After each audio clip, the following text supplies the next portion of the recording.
Hello, I'm Brian Bowyer, and I would like to thank Brad Proctor for allowing me to participate in the 31 Days of Horror video series on his YouTube channel. So thank you for that, Brad Proctor. Tonight, I'm going to read a story from one of my collections, Perpetual Dread.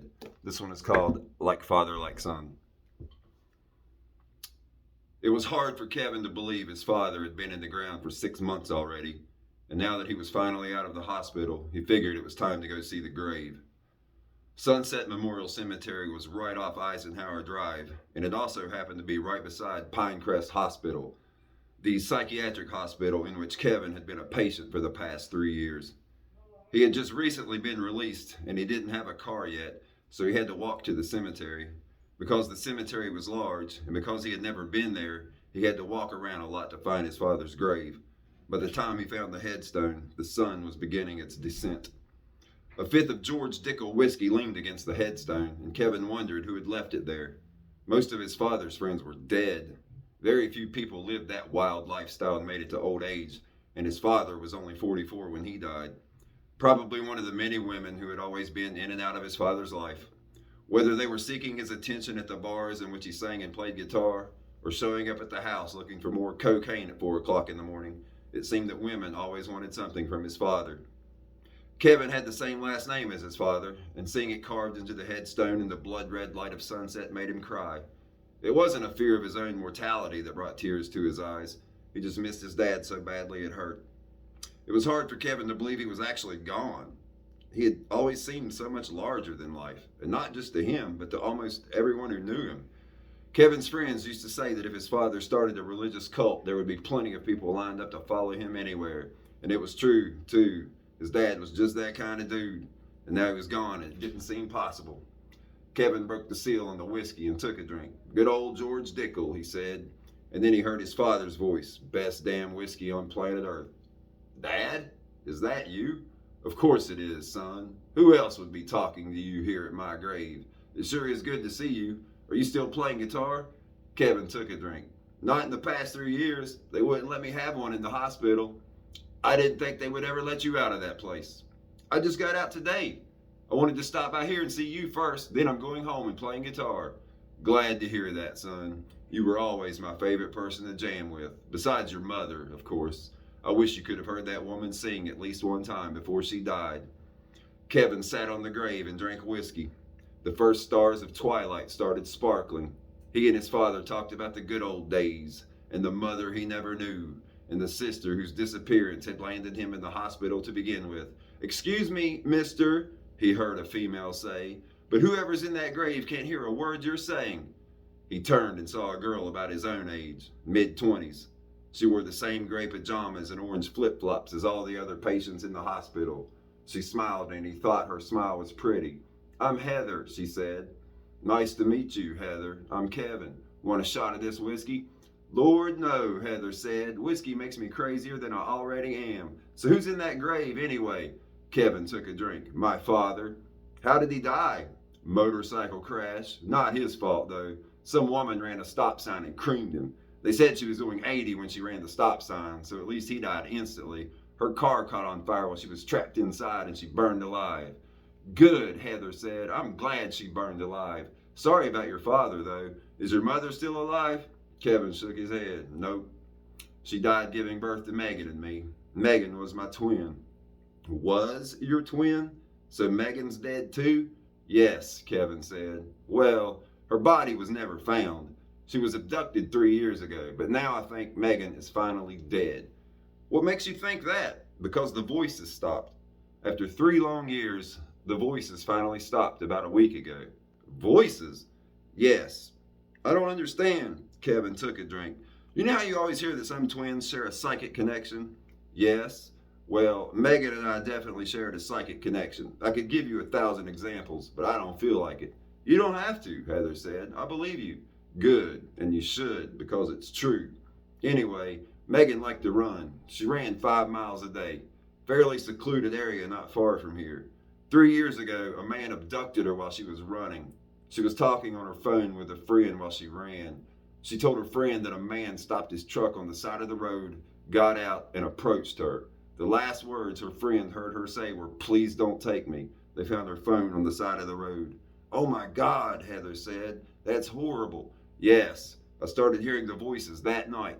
Two voices.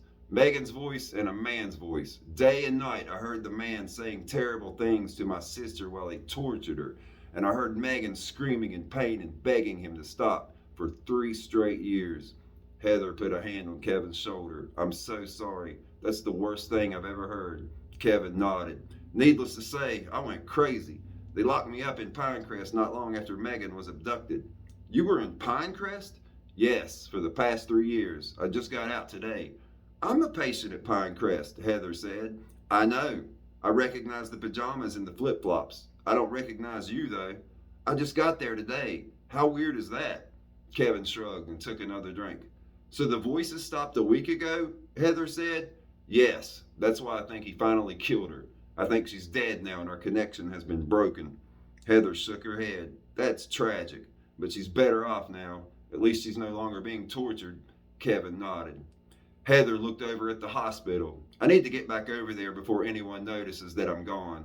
I just wanted to get some fresh air." Kevin said, "Have you met Leonard Hicks yet? The administrator? I hate that son of a bitch." "Yes, I met him, and it's bizarre that you just mentioned him." "Bizarre?" "Yes. How so?" Heather ran fingers through her hair. "Well, I just have to show you. Come on, walk back over there with me. I'll sneak you in the same way I snuck out." "Do it, son," his father's voice. "Walk on over there with her. This could get interesting." Kevin shrugged. "Okay." He stood up and took a drink. Then he capped the bottle and leaned it against his father's headstone. "Lead the way." She led him down a hill and through a small patch of woods. They came to a tall chain-link fence that separated the cemetery from the hospital. They broke from the woods at a spot where the fence had been clipped. He followed her through the hole in the fence and they emerged on one of the hospital's manicured lawns. "Didn't think I'd be back here so soon," Kevin said. "Yes, but this time you're just a visitor." "Is that what I am? A visitor?"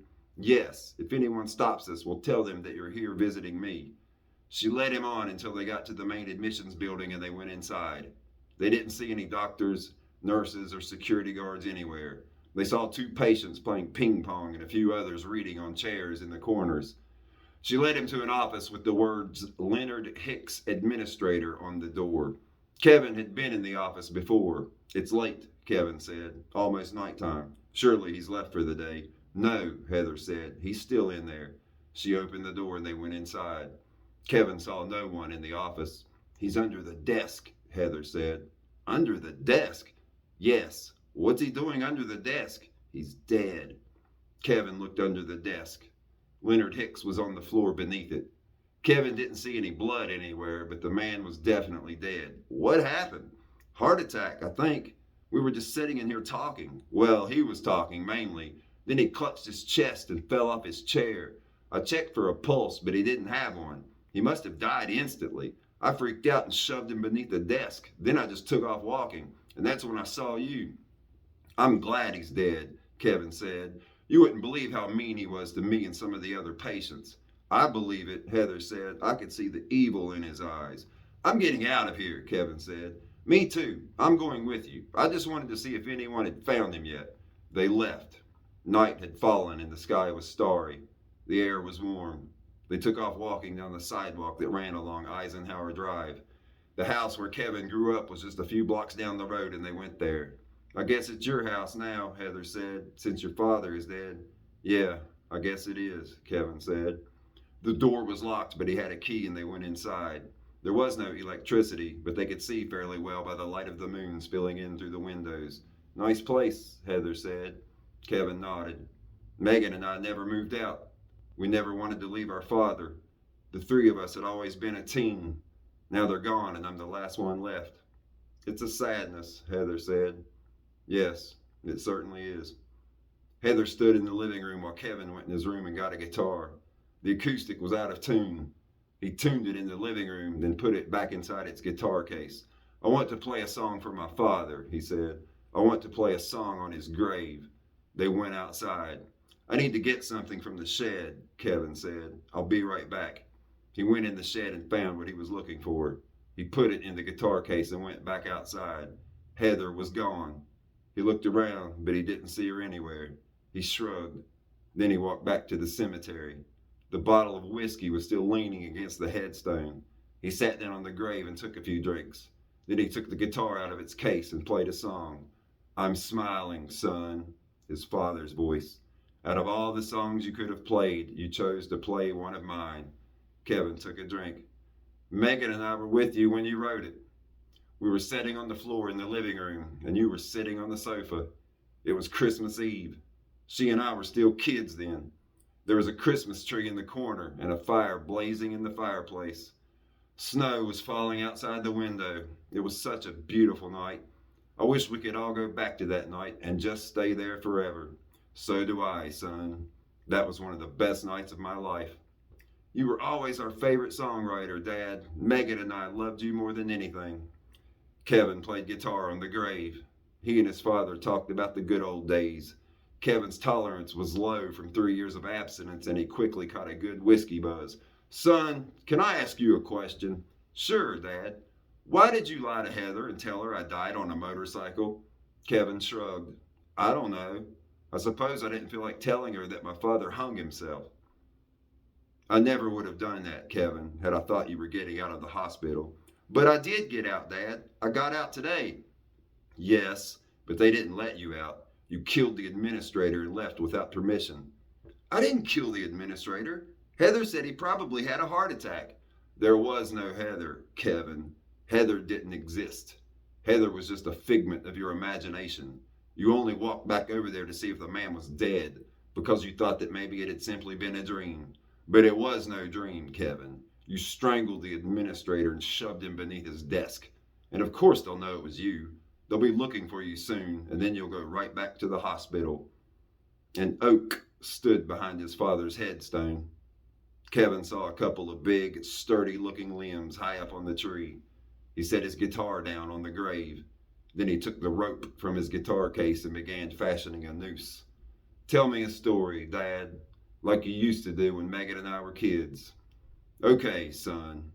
Once upon a time, she was the queen of downtown on Friday and Saturday nights, when downtown was still the place to be. Not the way it is now, of course, but the good old days, the glorious days, the bright nights of music and laughter and beautiful women and handsome men whose jewelry and wristwatches sparkled like stars beneath the streetlights. She always had lines of people waiting to get into whatever club she was performing in so they could listen to her sing.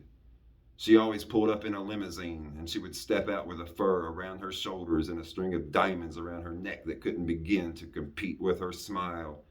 Then she would stride into the club, and the crystal clink of glasses filled with champagne and whiskey was music to her ears as she glided to the stage. And that's where she made the magic happen. Back then, people gave her everything. They filled her ears with compliments. They filled her spirit with the rapture in their eyes and the smiles on their faces when they watched her perform. They bought her beautiful, sparkling, expensive things that cost more money than she had ever dreamed of having. And she was so young, too, barely 18 years old. She could have had anything or anyone she ever wanted, but she fell in love with a rock and roll guitar player who was just as young and just as broke as she was. She told him that all the money in the world couldn't mean half as much to her as the feel of his hands holding hers in the night, or the words and the stories that he whispered into her ears when she couldn't sleep.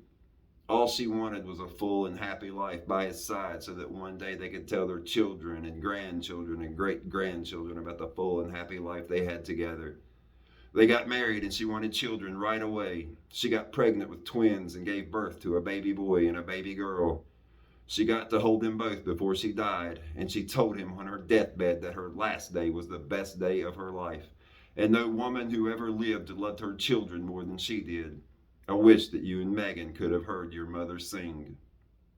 I'm Brian Bowyer. Thank you for listening to my story.